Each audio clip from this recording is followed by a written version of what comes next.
मुनज़्ज़ा शाह। इस वक्त की बड़ी खबर आपको बता दें, भारतीय फौज ने पुंछ जिले के तरकुंडी इलाके में कंट्रोल लाइन पर दुश्मन की एक बड़ी कोशिश को नाकाम बना दिया है।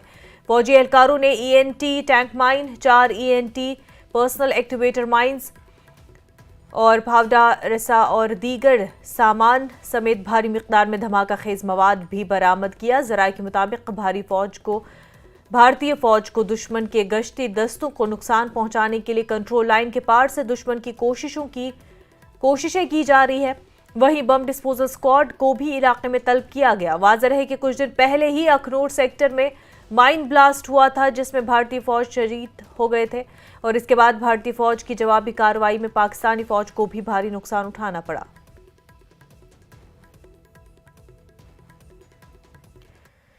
जम्मू कश्मीर के लेफ्टिनेंट गवर्नर मनोज सिन्हा ने जम्मू में एक आला सतही सिक्योरिटी जायजा इजलास की सदारत की। इसमें पुलिस, पैरामिलिट्री फोर्सेस और इंटेलिजेंस एजेंसियों के आला अफसरान ने शिरकत की। इजलास के दौरान लेफ्टिनेंट गवर्नर को जम्मू सूबे की मौजूदा सूरत हाल पर तफसीली ब्रीफिंग दी गई। इस मौके पर मनोज सिन्हा ने अमन व अमान को बरकरार रखने और किसी भी मुमकिन खतरे से निपटने के लिए जरूरी हिदायत जारी की, ताकि जम्मू कश्मीर में सिक्योरिटी को मजीद मुस्तहकम बनाया जा सके।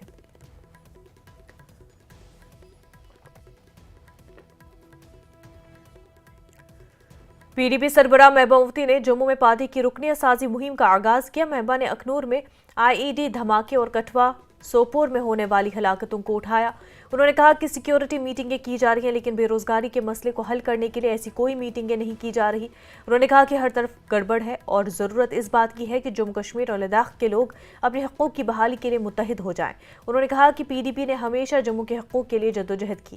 उन्होंने कहा कि जम्मू में जराइम की शरह में बहुत इजाफा हुआ है। साथ ही उन्होंने कहा कि आर्टिकल 370 की मनसूखी की वजह से लोगों के हकूक़ छीन लिए गए। महबूबा ने पाकिस्तान से मुंसलिक सड़कों को खोलने पर भी जोर दिया। ये है कि परसों होम मिनिस्टर साहब ने जम्मू में सिक्योरिटी मीटिंग एक ले ली, कल एलजी साहब ने कश्मीर में ले ली, आज जम्मू में ले ली। अगर समस्या नहीं है तो ये सिक्योरिटी मीटिंग के बजाय अनएम्प्लॉयमेंट के ऊपर मीटिंग क्यों नहीं ली जाती है, ड्रग्स पे मीटिंग क्यों नहीं ली जाती है। जो जम्मू में इतना क्राइम बढ़ गया है कि लोगों का जीना मुश्किल हो गया, उस पर कौन मीटिंग लेगा, क्योंकि आपको सिक्योरिटी से ही फुर्सत नहीं मिलती। मुफ्ती साहब कहते थे, हमेशा कहते थे, जो जम्मू कश्मीर की लीडरशिप रही है, खासकर कश्मीर की लीडरशिप, उनकी सबसे बड़ी नाकामी ये रही है वो जम्मू को साथ नहीं चला सके। जम्मू को साथ चलाने का क्या मतलब है? मतलब ये है कि जो जम्मू कश्मीर की समस्या है उसका समाधान जम्मू के लोगों की जो ख्वाहिश है, कश्मीर के लोगों की ख्वाहिश है, लद्दाख के लोगों की ख्वाहिश को एक करके हमें निकालना पड़ेगा। यहाँ की रेत बाजरी बाहर, यहाँ का कोई जो भी आपका यहाँ कंस्ट्रक्शन का काम है ठेकेदार बाहर के, शराब पीने वाले जम्मू के ठेकेदार बाहर के, बाजरी बाहर जाती है, इंडस्ट्री आपकी बाहर के, काम करने वाले लोग बाहर के, तो जम्मू के पास क्या रहा? अब तो ट्रेन पूरा सीधे जा रही है। क्योंकि ये जो ट्रेन आज पहुंच रही है ये आज की नहीं बनी है, इसकी बुनियाद इंदिरा जी ने रखी थी, शायद उससे पहले भी रखी थी। कि मुफ्ती साहब जब हमें जम्मू सियालकोट की बात करते हैं, खोलो, क्यों कहते हैं? हमें क्या चाहिए? हमें वहां से कारोबार चाहिए। अभी तो आपको बिल्कुल बाईपास करके सब कुछ हो रहा है। कश्मीर की बात तो हर वक्त होती है, चाहे वो इसलिए भी होती है कि वहां सख्ती बहुत है, तकलीफ बहुत है, मगर उसके अलावा आज गवर्नर साहब आए हैं, आज सिक्योरिटी मीटिंग की है। मुझे नहीं मालूम इससे पहले कितनी सिक्योरिटी मीटिंग्स की हुई हैं, मगर जब भी कोई बड़ा डेलीगेशन होता है वो कहां जाता है? जम्मू आता है क्या? कोई आता है क्या? क्यों? क्योंकि कश्मीर समस्या है, इनको मालूम है। हमने 370 का जो हमारा सुरक्षा कवच था, यहाँ के डोगरे का, कश्मीरी का, गुज्जर का, पहाड़ी का, सरदार का, उसने हमारी जमीन को हमारे लिए बचाया, वो हमारी नौकरियों का हमारे लिए बचाता था, वो हमारी जबान को हमारे लिए बचाता था। इन्होंने 2019 में वो सुरक्षा कवच आप सबसे छीना, खाली कश्मीरियों से नहीं छीना, सबसे छीना। कांग्रेस ने रियासती हैसियत की बहाली के मामले पर लोगों को धोखा देने का इल्जाम लगाते हुए मरकजी हुकूमत पर तनकीद की। जम्मू कश्मीर कांग्रेस के सदर तारिक हमीद हक्कारा ने कहा कि मरकज का इस सिलसिले में वादों को पूरा करने का कोई इरादा नहीं है और लोगों को अपनी शनाख्त वक़ार स्टेटस के तहफ़्फ़ुज़ के अपने मकसद के हसूल के लिए जद्दोजहद तेज करना होगा। प्राइम मिनिस्टर साहब हों या होम मिनिस्टर साहब हों, उन्होंने पार्लियामेंट में भी, पार्लियामेंट से बाहर भी और इवन जम्मू कश्मीर की सरजमीन से भी बार बार ये गारंटी दी, एश्योरेंस दी, वादा किया कि हम जल्द से जल्द ये रेस्टोरेशन ऑफ स्टेटहुड करेंगे। लेकिन आज तक उसके ऊपर कोई कार्रवाई नहीं हो रही है। अब हमें शक हो रहा है, ऐसा लग रहा है कि जैसे बाकी बातें वो जुमले के तौर इस्तेमाल करते थे, ये स्टेटहुड का भी उन्होंने आज तक जो बात की है वो एक जुमला था। कांग्रेस पार्टी ने, क्योंकि हमारा ये प्रिंसिपल स्टैंड है स्टेटहुड का, तो हम लोगों ने फैसला किया कि हम पूरी रियासत में हर जिले में जाके अपनी इस डिमांड को इंटेंसिफाई करेंगे, जिसके सिलसिले में आज हमने शुरुआत जो की वो उधमपुर जिले से की और 2 हफ्ते का ये प्रोग्राम जो है वो पूरे जम्मू सूबा में हम इसको अपने लोगों के पास जाके इंटेंसिफाई करने के वास्ते इस डिमांड को अपने लोगों से बात करेंगे। जम्मू और कश्मीर कांग्रेस ने रियासत की बहाली के लिए दबाव डालने के लिए 15 रोजा तवील अवामी राब्ता प्रोग्राम शुरू किया है। बीजेपी जम्मू कश्मीर के सदर सत शर्मा ने इस मामले पर सियासत करने पर कांग्रेस और दीगर ओपोजिशन जमातों को निशाना बनाया। उन्होंने कहा कि वजीर आजम और एचएम ने पहले ही यकीन दहानी कराई है कि मुनासिब वक्त पर रियासत का दर्जा बहाल किया जाएगा। जी हैं, जम्मू कश्मीर प्रदेश बीजेपी के प्रेसिडेंट हैं, फॉर्मर मिनिस्टर भी रहे हैं। न्यूज़ 18 से बात करने के लिए आपका धन्यवाद। कांग्रेस का आज से मास कंटेंट प्रोग्राम उधमपुर से शुरू हुआ है। एक ही डिमांड है कि जो रियासत का दर्जा है जम्मू कश्मीर का, उसकी बहाली होनी चाहिए। ऐसा है कि कभी भी केंद्र की तरफ से, माननीय प्रधानमंत्री जी की तरफ से, माननीय होम मिनिस्टर साहब की तरफ से भी इस विषय के ऊपर कभी ना नहीं हुई है और हमेशा से यही कहा गया है कि जब भी उचित समय आएगा, जम्मू कश्मीर एक स्टेट की मांदी था, इसमें कोई दो राय नहीं है। यही कांग्रेस है, अपने समय में कुछ नहीं किया, देश की सबसे बड़ी पॉलिटिकल पार्टी थी किसी समय में, और आज आप सोच सकते हैं कहां पर पहुंच चुकी है। दिल्ली में हाशिए के ऊपर खड़ी है। हर बार की तरह लगातार से पिछले चुनाव अगर हम लोग नज़र मारें तो सभी चुनावों में शून्य लेकर आगे बढ़ने की कोशिश कांग्रेस जो है वो लगातार करती है और कार्य अपनी तरफ से कुछ होता नहीं। लेकिन ऐसे कुछ मुद्दों को लेकर अब हम सब जानते हैं कांग्रेस जम्मू कश्मीर में भी, और जब हम लोग जम्मू की बात करते हैं, जम्मू क्षेत्र में भी मात्र 1 सीट जो है कांग्रेस जो है वो जीत पाई है। मेरा एक मानना है उचित समय आने का इंतजार करना चाहिए। उचित समय आने पर देश के प्रधानमंत्री जी ने अगर कहा है तो स्टेट का दर्जा जो है वो शामिल। जो लोग कहते हैं उन्होंने अपने समय में कभी काम नहीं किया। आज मात्र होम डिपार्टमेंट जो है एलजी साहब के पास है, लेकिन लगातार से जो इस सरकार के माध्यम से प्रयास होने चाहिए वो प्रयास करना तो सरकार की प्राथमिकता है। जिन कार्यों के लिए सरकार में लोगों को वोट दिए हैं, उनके विधायकों को वोट दिए हैं, वो कार्य तो वो करें। जो उनके मैनिफेस्टो में लिखा है, जो उनके एजेंडे में था, वो कार्य तो करने की शुरुआत करें। उसके लिए तो किसी ने नहीं रोका। उसके लिए तो इनके प्रावधान है। जो फंड्स इनको उपलब्ध केंद्र की तरफ से होने हैं, जो भी शेयर होता है, उचित शेयर जो मिलना चाहिए एक यूटी को वो मिल रहा है। लेकिन इनको अपना कार्य तो करना है, वो कार्य तो हम लोग संपन्न करें। तो ये थे सत शर्मा जी, कह रहे हैं कि जो बीजेपी है वो भी स्टेटहुड की जो रेस्टोरेशन है उसके हक में है, लेकिन अप्रोप्रिएट टाइम आने पर ही सब कुछ होगा और इस पे जो राजनीति हो रही है उसको ये गलत मान रहे हैं। कैमरामैन साहिबा के साथ समीर भट्ट, न्यूज़ 18 जम्मू। सोपोर में ट्रैफिक कवानीन की खिलाफ वर्जियों के खिलाफ एक बड़ी मुहिम चलाएगी और इसमें खसूसी तौर पर परिशर हॉर्न इस्तेमाल करने वाली गाड़ियां, हेलमेट के बगैर मोटरसाइकिल, प्रेशर हॉर्न और साथ ही साथ आपको बता दें आलूदगी फैलाने वाली गाड़ियों पर तवज्जो मरकूज की गई। डिप्टी सुपरिटेंडेंट ऑफ पुलिस मुजाहिद वजीर ने कहा कि इस मुहिम का मकसद ड्राइवर्स को आगाही देना और कवानीन की खिलाफ वर्जी करने वालों को सजा देना था। मुहिम के दौरान तकरीबन 40 चालान ट्रैफिक कवानीन की खिलाफ वर्जी करने वालों के खिलाफ जारी किए गए।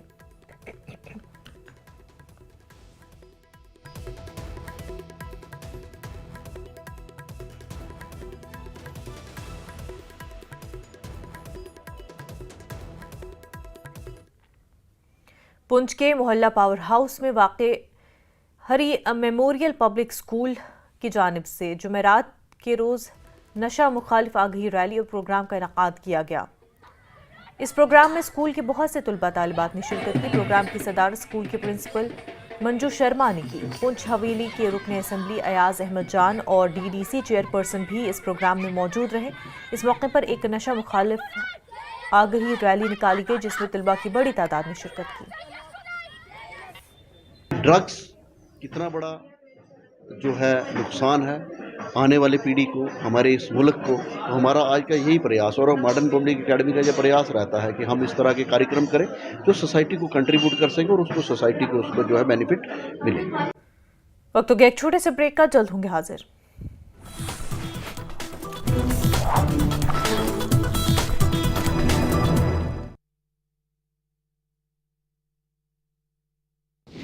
राज्यसभा में वक्फ संशोधन बिल पर जेपीसी रिपोर्ट पेश। जेपीसी सदस्य मेधा कुलकर्णी ने पेश की रिपोर्ट। विपक्षी सांसदों ने डिसेंड नोट को एडिट करने का लगाया आरोप। विपक्ष के हंगामे की जेपी नड्डा ने की निंदा। 7 मार्च से शुरू हो रहा है हरियाणा विधानसभा का बजट सत्र। राज्यपाल के अभिभाषण से होगी बजट सत्र की शुरुआत। कांग्रेस ने जम्मू कश्मीर की राज्याधिकार की बहाली के लिए शुरू किया 15 दिनों का जनसंपर्क अभियान। बीजेपी के प्रदेश अध्यक्ष सत शर्मा ने कांग्रेस पर आरोप लगाते हुए कहा कि राज्याधिकार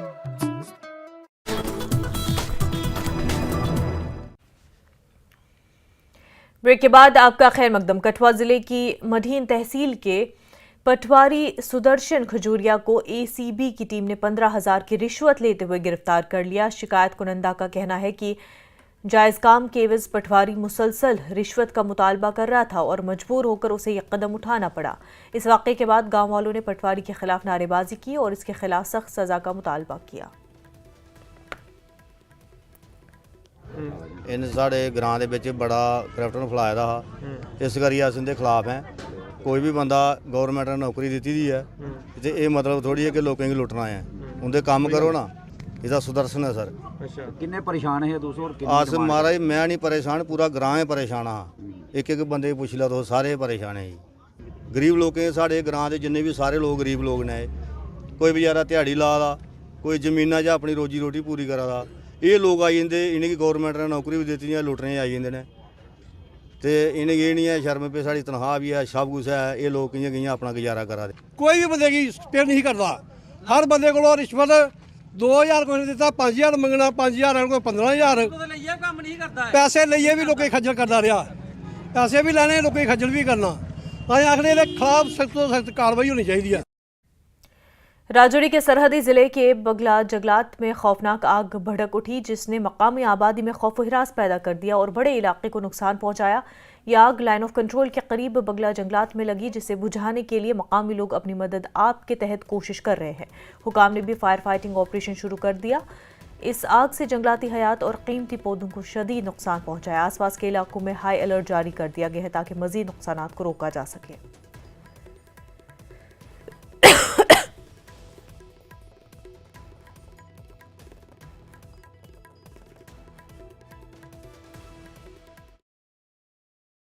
सादिक ने कहा कि मुस्लिम अक्सरियती खित्ता होने की वजह से शराब पर पाबंदी की हिमायत की जा सकती है, लेकिन हुकूमत को सयाहत समेत हर स्टेक होल्डर्स को ऑन बोर्ड लेना होगा। उन्होंने कहा कि शराब पर पाबंदी से मुतल्लिक प्राइवेट बिल पेश करने का क्रेडिट अब हर पार्टी ले रही है, लेकिन NC के MLA एहसान परदेसी ने इसकी क़यादत की। जो लेजिस्लेटिव असेंबली में लीकर बैन को लेकर जो प्राइवेट बिल सबमिट किया गया है, तो ऐसा लग रहा है कि अब हर कोई पॉलिटिकल पार्टी इस दौड़ में है कि क्रेडिट ले। पहले सुबह PDP के MLA, उसके बाद एहसान परदेसी साहब और फिर AIP भी क्लेम कर रही है कि हमने जी ये बिल डाला है। तो किस तरह से आप रेट? देखिए, पहली बात ये एक मुस्लिम मेजॉरिटी स्टेट है और हम इसके ख़िलाफ़ हैं, उसमें कोई दो राय नहीं है। लेकिन इसके साथ बहुत चीज़ें जुड़ी हुई हैं। अब इस वक्त जिस तरह आपने कहा कि बहुत सारे लोग इसके ऊपर कह रहे हैं कि पहले मैं, जबकि एहसान साहब ने भी इसको स्टार्टिंग में अपना जो बिल था वो डाला था। लेकिन अब आ जाने दीजिए असेंबली में, उसके बाद जो गवर्नमेंट है उसके ऊपर बात करेगी। ये एक टूरिस्ट स्टेट है, बहुत सारे अरब कंट्रीज़ में भी ये चीज़ें चल रही हैं। हमको हर किसी स्टेक होल्डर को साथ लेना, जिस तरह ये ट्रैवल एजेंट जो है एसोसिएशन, इनको भी लेना। अगर हम लिकर बैन करते हैं तो क्या टूरिस्ट के ऊपर कितना असर होता है, ये सब चीज़ें हमें देख के, बट मजमूई तौर पे हम लोग इसके ख़िलाफ़ हैं, बट हमें इसके ऊपर बाकी चीज़ें भी देखनी पड़ेंगी। जेपीसी की रिपोर्ट पेश करने पर नेशनल कॉन्फ्रेंस के चीफ तर्जुमान तनवीर सादिक ने कहा कि वक्फ बोर्ड के साथ मुदाखलत को बिल्कुल गैर इखलाकी समझा जा रहा है। इस रिपोर्ट को मुसलमानों के खिलाफ समझा जा रहा है और इस पर तनकीद का निशाना बनाया गया है। इससे बढ़कर ये कि पहली बार किसी गैर मुस्लिम को वक्फ बोर्ड में शामिल करने की तजवीज़ दी गई। उन्होंने कहा कि ये खदशात है कि मुजवज़ा तब्दीलियों की वजह से 4 लाख से ज़्यादा जायदादें खतरे में हैं। उन्होंने इंजीनियर रशीद के पैरोल पर रिहाई का खैर मकदम किया, मगर दूसरे नौजवानों की हालत जार पर भी रोशनी डाली। कि रिपोर्ट एक गई, आज राज्यसभा में काफ़ी ज़्यादा डिबेट हुआ। ऑपोजिशन के लीडर मल्लिकार्जुन खड़गे जो है उन्होंने कहा है कि फैब्रिकेटेड है, फेक है रिपोर्ट, क्योंकि 12 ऐसे डिसेंट नोट्स हमने भेजे थे इस रिपोर्ट के साथ जिन पे कहीं जिक्र ही नहीं हुआ है इस वक्त। देखिए, सबसे बड़ी बात है वक्फ बोर्ड इस मुल्क के मुसलमानों का एक ज़रिया है और मुझे लगता है कि उसमें इंटरफेरेंस पहले ही गलत है। अब इन लोगों ने एक जेपीसी बनाई थी जिसमें इनने हर किसी जो इस मुल्क के जो अलग अलग शहरों से हैं या अलग अलग एमपीज़ हैं उनसे उनके तासुरात मांगे थे। अब आप हैरान हो गए कि 11 पार्लियामेंट मेंबरों ने, जो कमेटी के मेंबर्स थे, उनने अपना डिसेंटिंग नोट रखा था कि जो इस वक्त का रिपोर्ट है न वो इस मुल्क के मुसलमानों के फेवर में है, उल्टा उनके खिलाफ है। और उसकी मैंने पहले भी वजाहत की होगी, मैं आज भी करूंगा कि ये पहला वक्फ बोर्ड होगा या सेंट्रल वक्फ बोर्ड जिसमें एक नॉन मुस्लिम भी मेंबर होगा, जबकि हिंदू बोर्ड या सिख बोर्ड में ऐसा कुछ नहीं होगा। दूसरी चीज, जो वक्फ बाय यूजर की हम बात करें, उसमें 4 लाख प्रॉपर्टीज रिस्क पे आ जाती हैं जो मुसलमानों के हाथ में है। तीसरा, आज एक कलेक्टर डिसाइड कर सकता है कि ये जो पीस ऑफ लैंड है ये गवर्नमेंट का है या ये वक्फ बोर्ड का है। अब आप खुद सोचिए, आप एक अफसर हैं और अफसर अपने ही डिपार्टमेंट के लिए अच्छा करेगा या किसी वक्फ बोर्ड के लिए करेगा। तो मुझे लगता है ये हर किसी लिहाज से इस मुल्क की माइनॉरिटी के खिलाफ है और पहले ही हमने कहा है कि इस चीज को फिर से बहुत गौर व फिक्र से देखना पड़ेगा। जिस फॉर्म में इस वक्त ये रिपोर्ट है वो हमें नामंजूर है। लेफ्टिनेंट गवर्नर मनोज सिन्हा ने अभिनव थिएटर जम्मू में जश्न जम्मू कश्मीर 2025 में शिरकत की। प्रोग्राम का एहतमाम कल्चरल एकेडमी ने जेके आर्टिस्ट एसोसिएशन के इश्तराक से किया था। सिन्हा ने कहा कि जम्मू और कश्मीर में बड़ी मुस्बत तब्दीली देखने में आ रही है। पिछले साल होने वाले 2 इंतखाबात के दौरान एक भी पत्थर नहीं फेंका गया। उससे बात कर सकता हूं कि जम्मू कश्मीर वासियों की आस्था, उनका ये विश्वास, ये सबसे बड़ी पूंजी। समता और सामाजिक न्याय की व्यवस्था स्थापित हो, इसका प्रयत्न हुआ है। जो भेदभाव था समाज में वो समाप्त हो, इस पर बराबर कर दिया गया और Jammu Kashmir rule of law से ही चले, किसी के डिक्टेट से न चले, ये भी स्थापित करने में जम्मू कश्मीर प्रशासन को सफलता मिली। मुख्य रूप से मैं कह सकता हूं कि ध्येय यही रहा कि जम्मू कश्मीर का हर एक नागरिक सशक्त हो, अधिकार संपन्न हो। आपसे मैं कहना चाहूंगा कि लंबे समय के सामाजिक राजनीतिक जीवन में मैं समझता हूं कि उद्देश्य प्रशासन का यही रखा गया कि हर नागरिक समर्थ बने, उसे अपनी मर्जी से जीने की आजादी मिले और ये प्राथमिकता पिछले 4-5 वर्षों की रही है।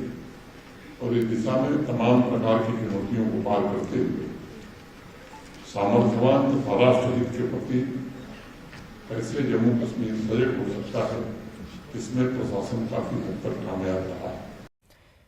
बीजेपी युवा मोर्चा राजौरी ने पीडीपी राजौरी के खिलाफ बिजली के जायद बिलों की वजह से एहतजाजी मुजाहिरा किया। उन्होंने जम्मू कश्मीर हुकूमत के खिलाफ नारे लगाए और कहा कि माहाना बिल 3000 रुपये फी घर आ रहे हैं।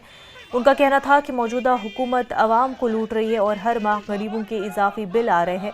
जिसकी वजह से अवाम बुरी तरह मुतासर हो रहे हैं। उनका कहना था कि हुकूमत इलेक्शन से पहले किए गए वादे पूरे करे।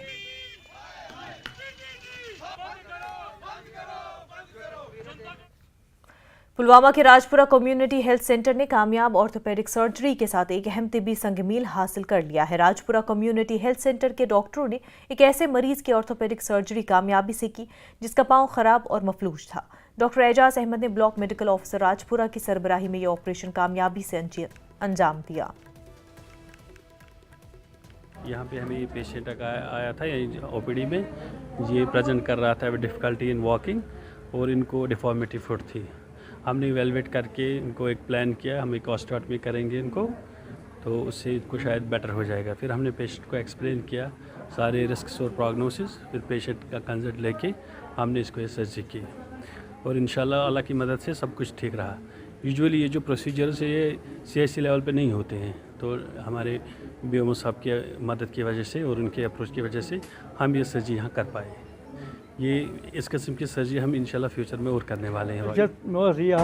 थायराइड जमे गोगी खत में खोरस तो गो नेट अंदर कुनत अत नेरान वाशा पाशा कहें पे वारिया करना सर्जरी तो पे बह राजपुर तो कोर एजाज साहब ऑपरेशन यव शुक्र खुदायस कुन असल पे थायराइड तो रिहारस तमें खतम गोगी तो तथ पे गो नेट तह पे अंदर कुनत अहन सारे डॉक्टर साहब असल पे असल ना पकुन मे खोर दिवन होल बहुत मावू योत दिवन मावू योत दिवन से खोर दिवन क्या। कश्मीर वादी को मुल्क के दीगर हिस्सों से जोड़ने वाली उधमपुर श्रीनगर बारामूला रेल लिंक मंसूबा अपने तकमीली मराहिल में दाखिल हो चुका है। इतलात के मुताबिक वज़ीर आज़म नरेंद्र मोदी 17 फरवरी को इस तारीखी मंसूबे का इफ्तिताह कर सकते, जिससे अक़ीदतमंदों और मुसाफिरों में ज़बरदस्त जोश खरोश देखा जा रहा है। इस मंसूबे के तहत दुनिया के सबसे ऊंचे रेल पुल चिनाब ब्रिज का भी इफ्तिताह मुतवक्के है। जो लोग कश्मीर नहीं जा पाते थे कि पूरी एक नाइट की जर्नी होती थी बाई रोड कई लेडीज़ कई लोग नहीं ट्रैवल कर पाते, ट्रेन में तो उनके लिए बहुत इजी हो जाएगा, बहुत अच्छा हो जाएगा। आप भी एक्साइटेड हैं जब चलेगी? बहुत एक्साइटेड हूँ जी। नेक्स्ट टाइम मैंने सीधा वहीं जाना है। नेक्स्ट प्लान मेरा यही है कि वाया कश्मीर देन माता वैष्णो देवी। गाँव जयपुर जिला हिसार हरियाणा से हूँ जी। मैं वैष्णो देवी के मंदिर में माथा टेकने आया हूँ। जो आपने कहा है जम्मू के लिए वो कश्मीर के लिए गाड़ी जा रही है, बहुत अच्छी बात है जी। हमें बहुत खुशी है कि हम एक कश्मीर से लेकर कन्याकुमारी तक एक इंडिया हो जाएगा। धवल पटेल है, मैं गुजरात से आया हूँ और मैं फ़र्स्ट टाइम जम्मू कश्मीर आया हूँ और मुझे खुशी हो रही है कि यहाँ पे ट्रेन शुरू होने वाली है। तो एज ए टूरिस्ट जो भी इंडिया से है, जो पहले जम्मू कश्मीर नहीं जा सकते थे, अभी वो जा पाएंगे और यहाँ की जो लोकल कल्चर है वो देख पाएंगे, यहाँ का क्या महत्व है वो जान पाएंगे और यहाँ के जो लोकलिस्ट आपके यहाँ पे जो रहते हैं उनको भी टूरिस्ट आने की वजह से यहाँ पे इनकम बढ़ेगी और जम्मू कश्मीर का और भी ज़्यादा नाम होगा, पूरे वर्ल्ड वाइड में नाम होगा यहाँ पे। माता वैष्णो देवी के श्रद्धालुओं को एक बड़ी सौगात मिलने जा रही है। भारतीय रेलवे कश्मीर घाटी तक रेल सेवा शुरू करने जा रहा है और उम्मीद ये जताई जा रही है कि 17 फरवरी को प्रधानमंत्री नरेंद्र मोदी इसको हरी झंडी दिखाएंगे और कटरा से बनिहाल रेलवे सेक्शन के बीच दुनिया के सबसे ऊंचे रेल पुल से गुजरती हुई वंदे भारत कश्मीर घाटी पहुंचेगी। ये इतिहास में पहली बार होगा जब कश्मीर घाटी रेल कनेक्टिविटी के जरिए पूरे देश के साथ जुड़ जाएगी और माता वैष्णो देवी के दरबार में जो श्रद्धालु देश भर से यहाँ पहुँचते हैं वो अब सीधे कश्मीर घाटी बाय ट्रेन जा सकेंगे। न्यूज़ 18 नेटवर्क के लिए राहुल कपूर, रियासी, कटरा। जम्मू कश्मीर न्यूज में फिलहाल इतना ही, पर आप बने रहे न्यूज़ 18 के साथ। आदाब।